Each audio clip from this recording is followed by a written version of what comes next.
О спорт сен дүйнө деп ар дайым айтып келебиз. Алтиус, Фотиус, Ситиус алдыга күчтүү жана ылдамдуураак деп дагы айтып келебиз. Спорт биздин жашообуздун негизин түзөт. Ал тууралуу көптөгөн сөздөр айтылган, айтылат жана айтыла бермекчи. Биз сөзүбүздү узартпайлы, себеби болгон убактыбызды туура пайдаланып, биздин студиябызга келген алгачкы коногубуз менен тааныштыралы. Бул биздин агайыбыз Кыргыз Республикасынын эмгек сиңирген машыктыруучусу Ажибеков Акжол Рыспекович агабыз. Саламатсызбы, кош келдиңиз. Салам алейкум. Куантабыз менен. Анаңыз жакшы? Бизден эрте келип калыпсыз бүгүн студиябызга. Биз спортмен эрте турабыз. Эрте тура. Демек, эрте турган кишинин бир киши мойнуна жүктөлгөн бир иштер артык болуп, бардыгы убагында бүтүт деген сөзгө кошуласыз, э? Албетте. Жакшы, анда биз да диванга чакыралы, биз маегибизди уланталы ошол жактан. Дагы бир рет саламатсызбы, кош келиңиз биздин төрүбүзгө. Айтыңызчы, бүгүн эртең менен спорт менен машыгууга мүмкүнчүлүгүңүз болдубу? Убакыт жетпейт. Эми ачык айтканда биз эртең турганда элдерде эле турабыз биз. Жана эми жана сборлор болгондо бизде жана атайын машыктыруу дарылар болгондо ошондо гана биз эртең менен балдар менен чогуу турабыз. Тренировка кылабыз, карайбыз балдарды. А мында жашоодо эл катары эле жүрөбүз. Туура. Ал эми азыр билесизби, биздин телекөрүүчүлөрдүн айрымдары жаңыдан гана ойгонуп, ушул жылуу төшөктө жатса керек. Ал эми ушул убакыттан ойгонуп, спорт менен машыгууга белсенүү бул абдан оор мүнөттөрдүн бири десек болот.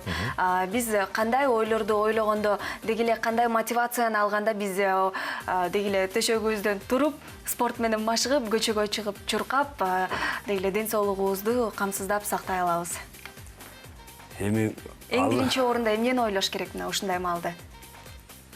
Алдыңкы күндү ойлош керек. Азыркы мисалы эртең турдуңар, кандай пландар бар?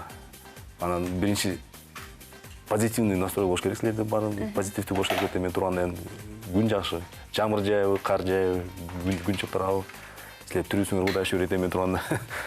Алдыңарда жакшы жумушуңар бар, сүйүктүү жумуш бар, күнчө элдерде турабы? Эртең беле балдарды садикке барасыңар, мектепке барасыңар. Жакшы. Ошо менен настрой болуп туруш керек. Туура. Билесизби, эртең менен кичине бул теманы айтуу кичине оорураак десем болот, бирок ошол эле учурда тамашалуу суроо десем болот. Негизи айтып коет экен, сен машыгууга сени өлтүрүп кеткен маалда келе албайсың, жана сен өлүп калган маалда келе албайсың. А калганын баары бул жөн гана шылтоо дейт экен. Бул сөздүн канчалык деңгээлде чындыгы бар? Бул чын эле сөз. Ар бир тамашада өзүнүн чындыгы бар дегенде. Сен профессионалдуу спортсмен болгондон кийин, мисалы биздин балдар жана профессионалдуу тренер кылган балдар, корма команда балдар, бул уже алардын милдети. Себеби өкмөт күтүп турат, эл күтүп турат, жеңиштер күтүп турат. Билесиңер, быйыл алдыда Олимпиада бар. Риодо чоң. Азыр бизде спортчулар бүт ой ошол Олимпиада.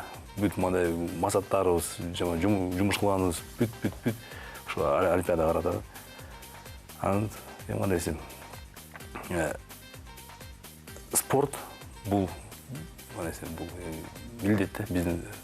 Сен профессионалдуу спортсмен болсоң, анда тренировка бул сага милдет. Биздин эми жалпы телекөрүүчүлөргө канышай коногубузду жакындан тааныштыруу үчүн айтып кетчү нерсе ошол бокс боюнча машыктыруучу болуп эмгектенет көп жылдан бери Акжол агабыз. Анан ошол бокс дүйнөсүндөгү биздин жаңылыктарды дагы аябай күтүп турабыз. Кыргыз илгерки совет ордуна түзүлгөн спорт бокс мектеби айрым учурларда ылдый-өдөө болуп, бардык эле тармактарда Кыргызстанда өзүнүн дагы бир тагдырын жашап өтүп учуру азыр деле. Бирок жакшы жигиттерибиз чыгып атат, чыкканда да эл аралык деңгээлде чыгып, мына 20дан ашуун мамлекеттер келип бияктан Шопоков турнирине катышып атат. Алда бир чоң бир сыймык айланып калды. Ушул тууралуу кепти козгоп кетели дагы. Учурдагы кыргыз бокс дүйнөсүнүн акыбалы, келечеги, пландары тууралуу кыскача айтып кетсеңиз. Эми бизде жакында өзүңөр билсеңер керек, бизде азыр экинчи олимпиадалык турнир болгон. Тандо олимпиада, тандо лицензиону болгон турнир. Бизде Адылбек уулу эркинден жигитибиз алды лицензия. Кудай шүгүрүнө жакшы өткөн олимпиада эч ким барган эмес. Ал чынсам биздин башкы тренердин чоң десем жумушу бар да. Аябай көп салымы бар. Ал киши өз бир 50% бир өз күчү менен таркып атат команданы. Энтузиаст болуп, быйыл мына Шопоков өзүңөр көрдүңөр, ошондо мындай момент бар да.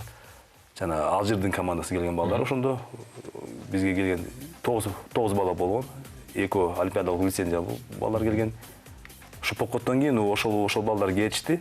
2 сбор кылышты, анан жана Африкалык неме катышты, лицензион турнирге 5 баласы алды лицензия. Алар именно кыргыз жерине рахмат деп, кыргыздарга рахмат деп, уш жактан күч алдык деп, азыр кайта кечти бизге.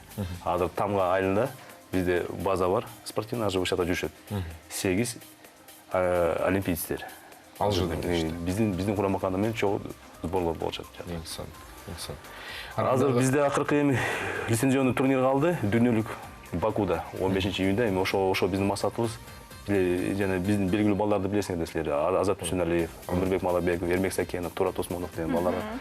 Ошолор жактан эми шанс чыкса экен. Бурса дели, эми акыркы лицензиялык турнирге кайсы салмактар боюнча жигиттер ат салышат жана канчалык шанстарыбыз жогору деп эсептейсиз? Божомол түрдө мындай.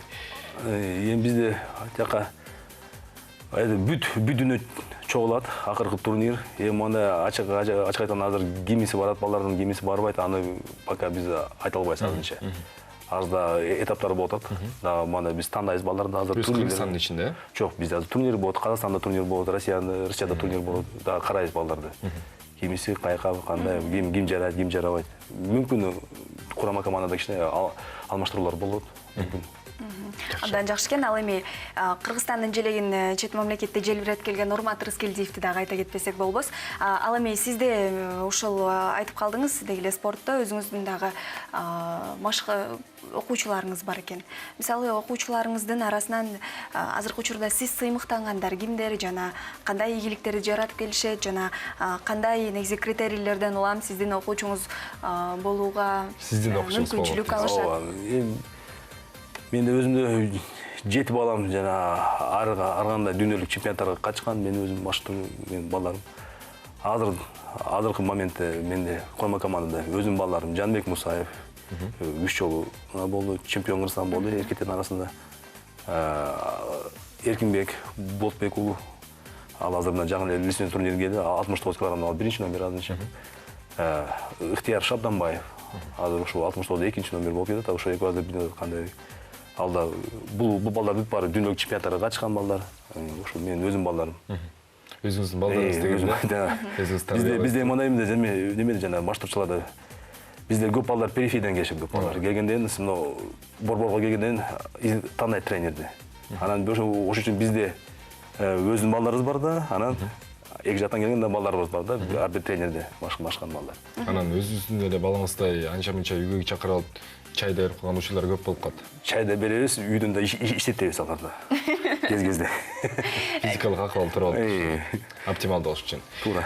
Азыр сиз спорт клуб тууралуу ачайын деп турган экенсиз. Кыргызстанда спорт клубтар айта кетсек, бир карай кетсек, аябагандай көп көрүнөт, жыш көрүнөт, а бирок арасынан иргеле отуруп сапаттуусу дагы соңунда аз калып калат экен дагы. Бардыгы айланып келе эле бир популисттик, ушу тезинен салмактан арылуу, фитнес өңдүү болот атат. Эми кыздарга тийишип кетпегендей болойн, бирок чыныгы профессионалдык спорт клубтар бизде ачыгын айтканда аз. Жок эсе. Практически жок. Жок эсе. Орсомдо борборубузда керемес профи бар эле, аны дагы азыр болушунча бөлүп бөлүштүрүп алды. Айтып кетсеңиз ушул тууралуу. Эми бизде мындай да карагыла, бизде азыр эң башкы проблема бизде спорттук менеджмент жок. Бизде ал вообще ушул жер бизде кандай десем да, ушул жер жаман жер бар да. Бизде Кыргызстанда вообще түшүнүк жок да, туура спорттук. Азыр дүйнө боюнча спорт бул индустрия. Ооба. Аны мына бизге эмне чет менен жетет. Бул клубтар ачылган клубтар жана менчик клубтар алар пока бул жолу эмне көрүнүш да. Мындай. Мисалы ошол эле Россияга барсаң, мисалы макул Россиялар биз постсоветтик менен калтыра эле.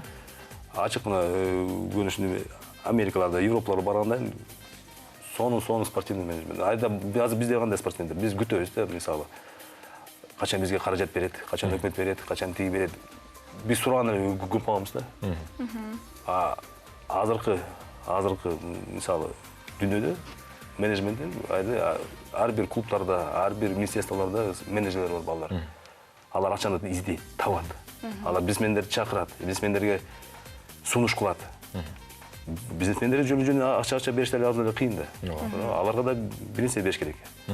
Реклама, атын реклама кылып бериш керек.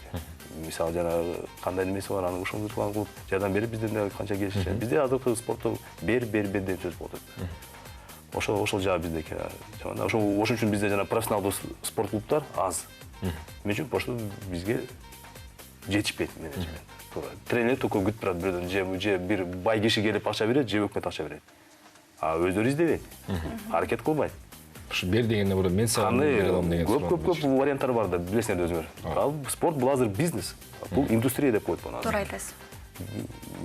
Жарымын бизнес кылып коюш, жарымын бирөө балдарга жардам берип, жана акчасы жакка жардам берип, сунуп, мисалы биздин балдар бар го, жана курама команда жүргөн балдарга жардам бериш керек. Керектер бар балдар, аларга эми жана акча аркылуу тренировка берип, ооба, туура, баары туура. Демек, Туура, сиз стипендия жана шоу бул өзүнчө бир индустрия деп калдыңыз. Дагы бир кыскача суроону берип кетсем, же да кыска нуска жооп берип кетсеңиз. Негизи биз Мейзер менен Пакьяонун урушун билебиз. Баарыбыз жана бул дүйнө жүзүндө бир саналуу гана мүнөттөрдүн ичинде эгеси чоң суммадагы каражатты топтоп алышкан. Бул деги эле дагы да болсо бир бизнестин жана дагы да болсо шоудун бир түрү да. Ал эми Кыргызстанда ушул спорт жаатында шоу дүйнөсү канчалык деңгээлде өнүгүп жатат азыркы күнү?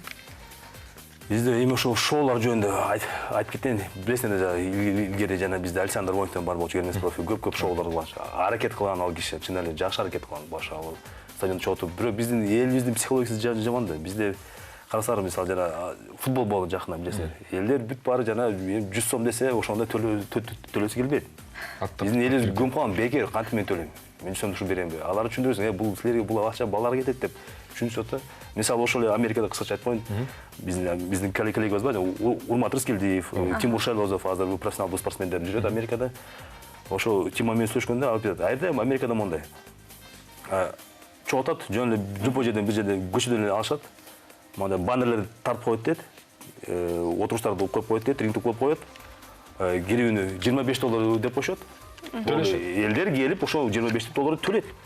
Шоуну көрөсүз, элдер түшүнөт, бул акча бул балдарга кетет. Но ошол булар үчүн, биз үчүн кылынган, биз үчүн балдарга акча берели деп.